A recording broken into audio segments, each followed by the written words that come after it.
in the exercise earlier, where we had our eyes closed, I've done some meditation, and with my eyes closed, there's a feeling of connection with that center that I find difficult, or I notice it doesn't continue with my eyes open, and I'm wondering if that's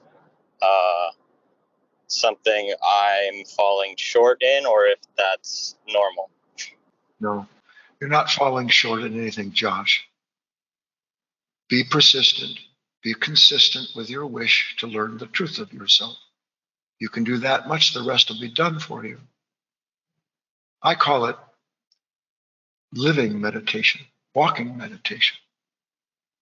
If I'm actually present to the outer world and the inner world at the same time, then I'm in the center. I'm in between, but there's not a separation between the outer and the inner. I am the bridge. I'm the place where they meet. That center is the center to all things.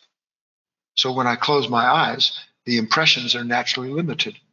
So my attention isn't grabbed left or right to attend to something and then get caught up in the associations that come with my attention being glommed onto something. I open my eyes. The minute I open my eyes, suddenly I'm flooded, not just with the visual impressions, but every visual impression produces a corresponding interior reaction, an impression, thought.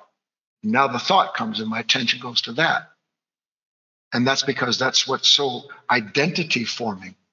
So you will have to work gradually to bring this world that you experience as you experience it when you're quiet, and bring that center, that quietude into your relationships with everybody.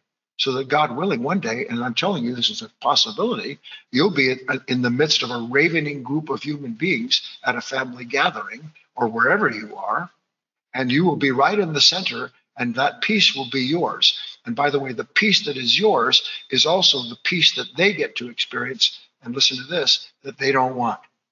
They're going to go, something's wrong with you. Why aren't you reacting? Years and years ago, like, I don't know if I want to say 45 years ago, my mother would say, "What's wrong with you?" I say, "Why? What do you mean, what's wrong with me?" "Well, why aren't you're not reacting. You're not responding in the way you've always responded. What's happening? You're in a cult." Yeah. I say, "No, Mom, no. I just don't want to be crude. I just don't want to be rude.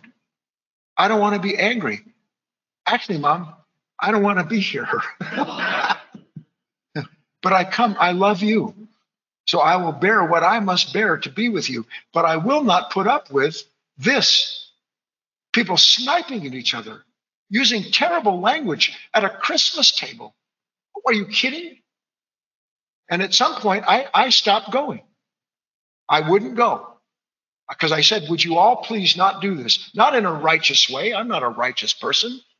But nobody would stop. You know why no one would stop? Because they couldn't. So, Josh, that's my answer. Keep working, man. Keep asking, keep looking, dig deeper, let it be done.